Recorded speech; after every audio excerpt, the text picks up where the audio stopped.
Hi, welcome to the ToRAISE Questions Doula podcast. This is Melanie Headley. I'm here with Thérèse Hakoun, Executive Director of ToLabor, which is an international doula training and certifying program. Hi, Thérèse. Hey, Melanie. How are you doing? I'm good. Yeah. I'm really good. You're going to be leaving for vacation soon, aren't you? I am. Yes. So that gives me panic about trying to get everything ready because it's very stressful. Then you're in the car and you're gone and then you are like running through your brain of what did I forget? Yeah. And then I'll finally be able to relax. Yeah. The first night. Well, it's always hard that I just longed, but still do, just to go, okay, let's go, period. Yes. Just get in the car and go. Like, you didn't have to pack. You didn't have to plan. I mean, children have that experience. I know. Often, but often one partner is more the doer than the other one. So you end up, or just by nature, that's how we are. Yeah. So you're going off to kind of camp, right? With your camper? Yes. We're going to be camping up New England, and then we're going to be staying in a house on a lake in Maine. Nice. Yeah. Well, good. Yeah. 4 kids. Well, for those who you guys don't know this about Melanie, last year, she and her husband and 4 kids decided to take this awesome camper across country to 1952 little camper that we were so worried that it wouldn't make it. And it did great. But it did great. You went to Montana or Wyoming? Yeah, Wyoming. Yeah. And our first day driving east, our Suburban's engine blew. Yep. So we were stuck in Boulder. Not a bad place to be stuck in for 5 extra days. Missed the first week of school. Yeah. Yep. Yeah. But it was a great adventure for your kids. And that's the story that we tell when we tell the story of our trip out west. I mean, we had a great time. Went through Yellowstone and went to the Badlands, but we always tell the part of the story where we got stranded. Yeah. Stranded in Boulder. But the camper carries on. Yes. And met an awesome doula out in Boulder and birth photographer. And it was just funny how birth work follows you everywhere. Yeah. Oh, good. Well, I hope you have a great trip. Thank you. So we actually have some new exciting news that we are looking for sponsors. So sponsors for actually advertisers for the podcast. For the podcast, yeah, just to clarify. Sponsors, well, I meant sponsors, not for workshops, which we like too, but for the podcast. For the ToRAISE Questions Doula podcast. Right. So if you own a business or if you know of someone who owns a business who might be interested, who want to have some more ads put out there, right, and also help us make this podcast keep going. Right. And so if you're interested, we have such a variety of people who listen, who are obviously involved in birth, but also in many other things that probably complement the birthing field. So if you have a product or a service that you think would, listeners would really relate to, please contact us at ToRAISEQuestions@gmail.com, and we can discuss what the rates are. And, one of the things I learned about podcasting advertising versus like TV commercial advertising is what you do, what you pay for in a commercial for TV or radio is a one-time deal. I mean, the show happens, the commercial happens, and then it's gone. The wonderful thing about a podcast is you could have an ad on episode 55. 355. And somebody will hear it. Obviously, lots of people. We have an enormous amount of people listening to this. But then a month from now, 2 months from now, a year from now, somebody will be listening to the archives and will hear that ad as well. So it's one of those things that I thought, well, that's brilliant. I mean, it's a really smart way to advertise. It never goes away. Yeah. So anyway, if you we'll have to think up a cute way to market for you too. Yeah. Well, we actually have done this before, but we kind of stopped for the moment and we're just reintroducing it. So please let us know if you're interested in helping us with this podcast. So what are we talking about today? We are going to be answering listeners' questions, and we will be right back. Okay.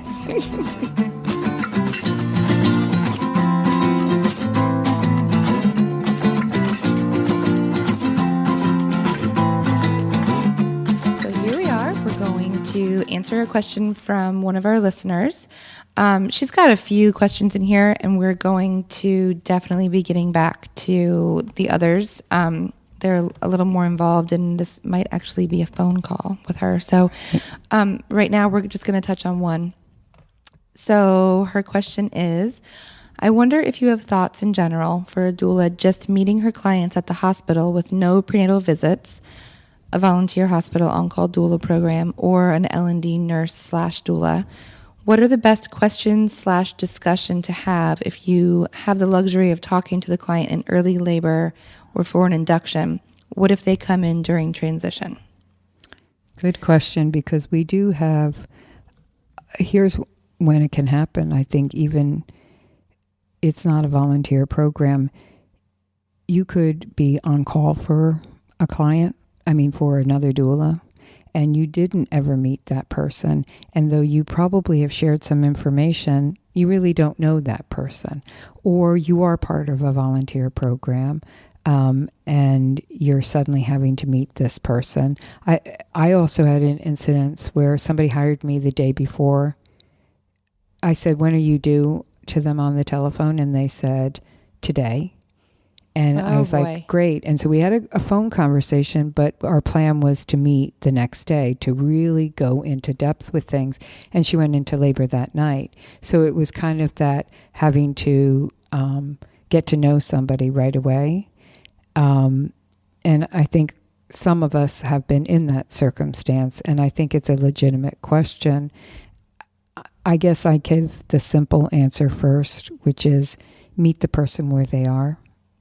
Just sometimes I think it really doesn't matter how much we know about somebody, and that contradicts everything else we talk about in this podcast. But if you come in with your heart full of readiness to help this person, to help create a safe space, to help them navigate labor, the pain, the positions, the comfort measures, then it's going to be a better birth experience for them than had you not even been there. It's that compassionate care, to me, that is the most important part of being a support provider during labor, whether you know all the details of their life or meet them like this listener has asked about.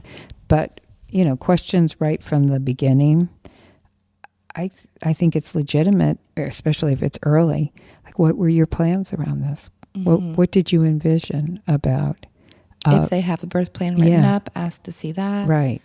How do you, it would be kind of that get to know you, like, what made you choose to come here to have the baby? Or, how did you choose this care provider? But you really want to know details, though, of what do they know, what do they not know? And I like the open-ended question. This is in my regular intake, but if you have the ability to meet them in early labor when they're still really talking and have time to talk, is there anything that you'd like me to know? Right. That would help me to best support you and your partner. Absolutely. So it's not a leading question. It's open, and it's and maybe they haven't thought about that before. And I think a lot of people have never been asked that question. And especially if they, this is really relevant to a volunteer program where so often volunteer programs are where somebody's in labor and the staff will ask, do you want a doula to come in and help you? We have a volunteer program. They'd be happy we can call someone. And so they were never thinking of having a doula. And so it's all brand new to them in many ways. And a lot of these people also, you have to accept, they don't know a lot, and or they want to have an epidural. They are totally okay with having Pitocin to ramp up the labor. They're okay with everything because they don't know any different, or because they were informed and they still feel the way they are. Right. This is again dropping that ego outside the door. The ego and the agenda. Yeah, and the agenda. Yeah. If you drop the ego, the agenda goes away. If you drop the agenda, the ego goes away. So they're cousins and sisters and brothers, and all they're incestuous. I think that you can have a conversation with somebody. I mean, I've had this experience quite a few times where I have met somebody just for the first time in labor, and it's kind of like, I don't even know how to describe. I don't even think about it. I just, how are you doing? How's it going? That kind of, not an interrogation, but like, and I make it very clear. I'll say, I'm really here to support you in any way that I can. If I do anything that bothers you in any way, you are to tell me. If there's something you think I can do to help you better, you need me to touch you or move you in a different way, please let me know. And then if they have a partner, I'm talking to the partner too, like, I'm here for you as well. I'm not going to take away your role in any way. I hope I can support you. Is there anything you need me to know that can help you better? And then they get a contraction, and I'll say, if you're okay, I'm going to hopefully I've said this already. I'll probably massage you. Is that okay? And then I help them in that way. Mm-hmm. And I'm always trying to give people permission that they have their voice, that do not shut your mouth because I am here. Oh, that's what I'm here for. I love that you brought the partner in, because I think that is so important, where especially if it's just meeting that first time, you haven't been able to form that camaraderie with the partner yet. And so bringing them in initially and saying, is there anything you need to tell me? Do I need to know about her? Is there anything I need to know about you? What can I do to best help both of you? And maybe even going through this is what it might look like. Yeah, I think and maybe we can describe also what the role of the doula is. Kind of like, I'm here to support you. I'm not here to make your birth one way or the other, but if there's something you need. What was your plan? Yeah, what was your plan? Mm-hmm. How are you doing with everything in the room right now? How is it working with the nurses? I mean, we can get really involved then, but it depends. Like this listener asked, if it's early labor, you got time to get to know each other. Yeah. Well, I had the experience, now that I'm saying that. It's so funny. I forget that this exactly happened to me. And I think I've shared the story in when Sarah interviewed me. I love the story. About having my baby in a hotel. Mm-hmm. And I actually got a midwife to come help me, which is the other story. But, I didn't know her. She didn't know me. And she shows up in a hotel room with all her equipment, and there she is with me, my husband at the time, and 4 little children. And it's on vacation. Yeah, on a vacation. And it's about midnight or 1 o'clock in the morning when she comes. But, and my labor lasted for 5-6 hours before the baby was born. And during that time, I really felt like I got to know her but more importantly, she got to know me. I needed to feel comfortable with who she was as well. So that's another part is I don't believe in going into, well, here's my story to a client. But if I can give them at least what my background is when it comes to birth, like I'm here because I do births. This is really important to me that people have this kind of support. I was drawn to it because of X, Y, and Z. But I don't think it has to be, and I had a C-section, then I had a VBAC, and then I had this and that. It's just more like I'm drawn to this because I really believe in supporting people. And, if you've had children, you can say, in my own experiences have informed me in this path. And if you haven't had children, you can say, though I haven't had any kids, I feel really passionate about this work. And if you haven't had any children and you don't want to bring that up, then don't feel you have to bring that up. They might say, hey, do you have any kids? And you can say, no, not at the time. I'm just so drawn to this work. And I would add that in for your sake, not for their sake, but for their sake. I know that people who haven't had children sometimes feel hesitant about, will I be accepted as a doula? Will clients want to hire me?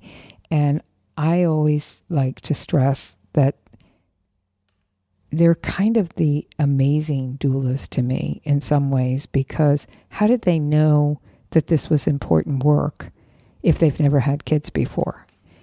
What drew them to that? And so that's where I would say to somebody you didn't know, or even on you're going to be hired, like if it comes up, do you have children? They can say, no, but I just find this work so important and I'm so passionate about it, just to reassure everybody that it's not about the physical experience. It's about the emotional experience that should be important with the doula. But anyway, what else? Well, so I think that easing your way in, and so, really listening a lot, asking some questions, but leaving it open for them to continue talking. If it is, again, in that early labor piece, and then also setting up the room for them. Yeah. So things they might not have done or even know that would be nice. Turning some lights down. Turning lights down. Putting some music on. If you've got some little Christmas lights or whatever, throw those up. And just really setting the environment, setting the mood for labor to happen. And then asking what they need. Asking the partner, can I get you something? What do you need right now? Just asking. Right. Asking what you can do. Yeah, and I think I'm going to go back to my thing that I feel like now I have to clarify. How are you? I would say I'm, part of what I do is I help you with changing positions, making suggestions,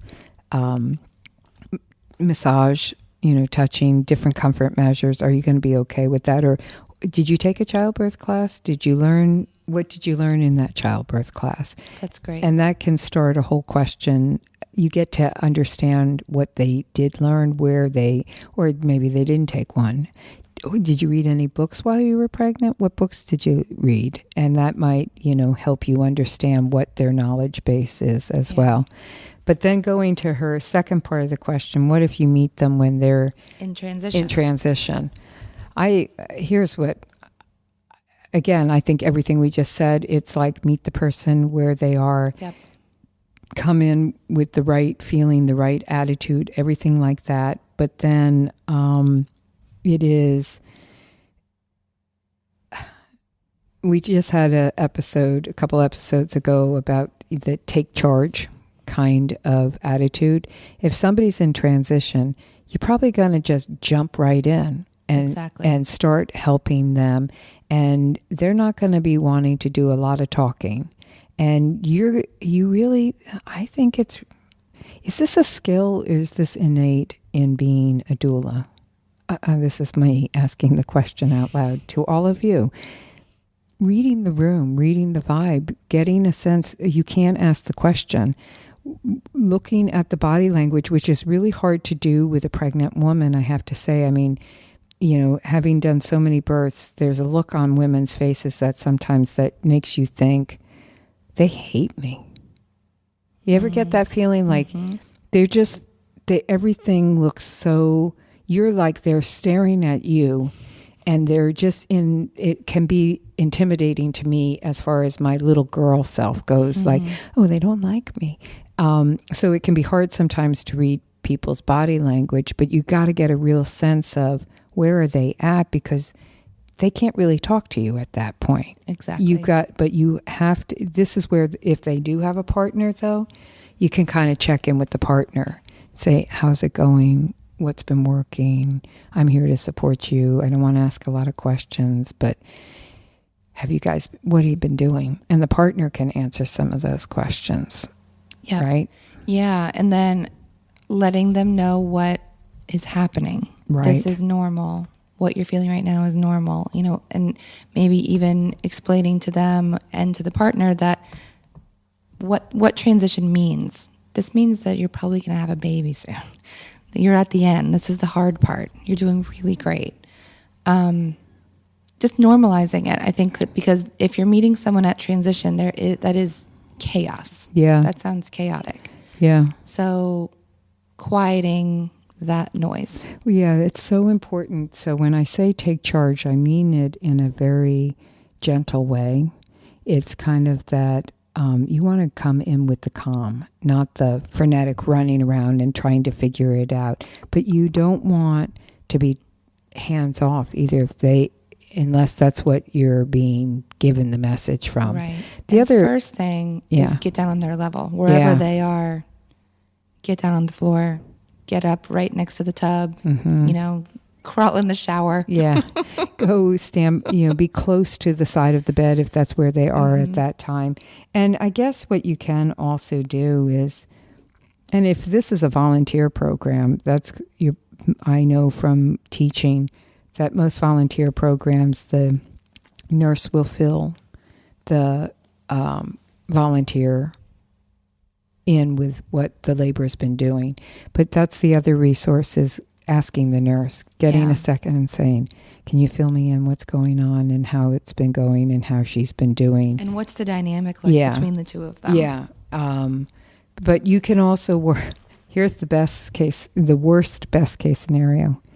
You walk in, she's in transition, and she's not only got her partner there, but there's 2 to 3 other people there also.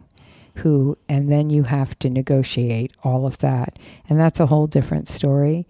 But remember, your focus is going to be on the pregnant woman, person, couple. Partner. Yeah. More than those people. But if you come in with a quiet and talking and say, let's turn down the lights and stuff smile. Like that. Yeah. It's going to be probably, they'll follow that lead if they can. Or you can even say to those people, you need a break. I can take over for right now, and give me your cell phone number. I'll text you if things change, so you could get those people to leave during that time, just so you get a sense. But here I'm talking about kicking out people. I know. You just met them. Sorry. Yeah, so I think, it's a good question, and I'm kind of grappling with some of the real fine, like I want to say, well, and then you should say this, and then you should do that. But I don't think that is how this situation works. I really do think it is one situation at a time. Yeah. And trusting yourself that you will know how to be. One thing I don't want doulas to be is, I don't want them to be totally, what is the word? Passive. And I don't want them to be aggressive. Mm-hmm. There's an in-between. There is. Because if you're passive, then it's different being quiet and passive. Passive is just sitting there watching what's going on and not knowing what you should do. And aggressive is I'm here, I'm going to take over, I'm going to do this, and we're going to do this, and not asking what's going on or getting a sense of what's going on. So I think it's really, before you walk in that room, before any birth, whether you know the people or you don't know the people, is filling yourself up. Setting your intention. And setting your intention and asking for guidance, and that you'll have the right words, the right touch, the right way to be for this family. Right. And I know that can sound kind of crazy to some people listening, but it seems to really work, because you know what you're doing? You're tapping into your intuition, if you just want to put it that way, or your spiritual side, or your whatever side. But to me, it's like you're tapping into your intuition and saying, I'll be guided here. And your role there in that room is just to make things a little bit easier for them. Yeah. And just simply to support them and be helpful. Yeah. And this question also said, if you are a labor and delivery nurse, mm-hmm. and meeting them, and a doula, we have lots of labor and delivery nurses who were doulas before, or are doulas after, or just really have the heart of a doula. If that is the case, then what Melanie just said to me is really the role of any nurse at any time. But under these circumstances, what can I do to make this more comfortable for you? And what a difference it makes when a nurse makes it a more a situation where it's like, oh, you need to we need to monitor you, but I can just hold the monitor on you for this time. You need to move around, I'll just follow you. Or if you want to stand by the side of the bed, that's okay. We won't put the belts on. Would just let me hold my hand there on it, and you do positions, I'll bend around you. Exactly. What a difference that makes. And so as a labor and delivery nurse, that's what you can bring to the room, is that flexibility, not losing your job, not, crossing over your boundary lines, but being flexible with things. And really explaining the situation. Yeah. If there is a situation that needs to be explained, if it's an induction, right. Or, really getting, again, down to their level. Right. And explaining. And saying, and so what are your questions? So good. And did you understand what I meant by that? Because sometimes I can talk in the medical, forgetting that, so did you get everything? Do you have any questions? I think that makes, and I know that nurses do that. I know that they do that, but I don't think enough people see that on a regular basis. And so if you, listener, are a labor and delivery nurse, then I think that's what you can bring to it. That you're serving the role then of a wonderful support person, which is what I know you want to be as a labor and delivery nurse. So I'm going to think about this more, and we'll talk about it more. But that's the heart and soul of you is what comes into that room, no matter what period of time. Trust your intuition, read the room, be kind, be supportive, be informative, and with no agenda and no ego attached to it. And it's going to be a better birth experience than had you not been there. Absolutely. Yeah. And doulas, if you've had this experience before, tell us. Right on our Facebook page. You can email us at ToRAISEQuestions@gmail.com. Tell us your experiences. What worked? What didn't work? What brought you to that scenario? Yeah. Good. Okay, we'll be back with a tip in a minute. Thanks.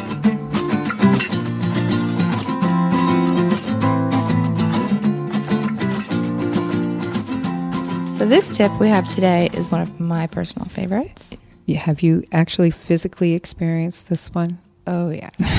Besides practiced it, right? Oh, yes. I never had the opportunity to have it done on me. I'm pretty sure you've done it to me before. I'm sure. I've probably done it to everyone. So what we're talking about is I call it the Nancy technique, just because that's who taught me 20 years ago about doing this. But really, I think what it is an acupressure and chiropractic technique that you can do at any time when your client is in labor, any time that they are feeling intense about their contractions. We find that this technique I'm going to describe can be done when somebody's side lying, when they're squatting, when they're in the chest knee, the polar bear, when we're trying to rotate a baby. It can be really helpful to hands and knees. Hands and knees. Yep. I've done it when they're in the tub and they're squatting. I've had that, my hands under them. What this is finding their sits bones. Those are their ischial tuberosities, but we know them as sits bones. Those are those bones that right now you can do it. You put your, as Melanie goes, put your hands where you can feel those bones that you sit on. It's the end of your pelvic area. And what you do is and of course you're going to ask your client for permission to do this. And say, if you don't like it, I won't keep doing it. And so when she gets a contraction, you take your thumb, there's two sits bones, so your thumbs or your fists or the palms of your hands, and you find those sits bones and you press onto them. You just give counter pressure, and your client can push their butt into your thumbs to give extra. Then you're giving them, you don't allow them to push you away, so you're giving more force to it, but they don't have to do that. And through the contraction, you just hold your position on those sits bones. And when the contraction ends, remove your hand and just continue to massage their butt or their legs or whatever you're massaging. And the chances are really good that what you will hear at that time is, oh God, please don't stop. Please don't stop. And you say, that's great. I'll do it when you get the next contraction, because you need a break from it. And you want to give that pain relief when they really need that pain relief during the contraction. It is amazing how it impacts the pain message. And I think it opens, I have literally felt the baby coming down when my hand is on their butt. I can just feel the sensation of that little head coming down. Yeah. It's amazing pain reliever. And it's really, especially if you're doing it at that time when the head is really making its way down to the birth canal, you're countering the pressure exactly where she's feeling exactly. it. And that's it. It can work as a guide to help her if she is pushing. I've had clients who wanted that pressure during pushing, if they're on hands and knees. And it can help them focus where to push. Yeah. It's just, and here I know I've had it done to me when I'm not in labor, and I have, yes, I'm going to expose you now, daughter. Other children too. I have children who have had, back pain, and I'll say, well, here, let me try the, let me press on your butt bones. And they're just like, they can't get over how much it relieves pain in their back. It's so good. Yeah, so it really has an impact. So imagine what it feels like during labor. This is something I teach at every one of the workshops. And I know people use it over and over again, and they have the same impact. There will be the few people who will say, no, I didn't like that, and so you don't do it. But so push on their butt bones, their sits bones, their ischial tuberosities. So that's my tip.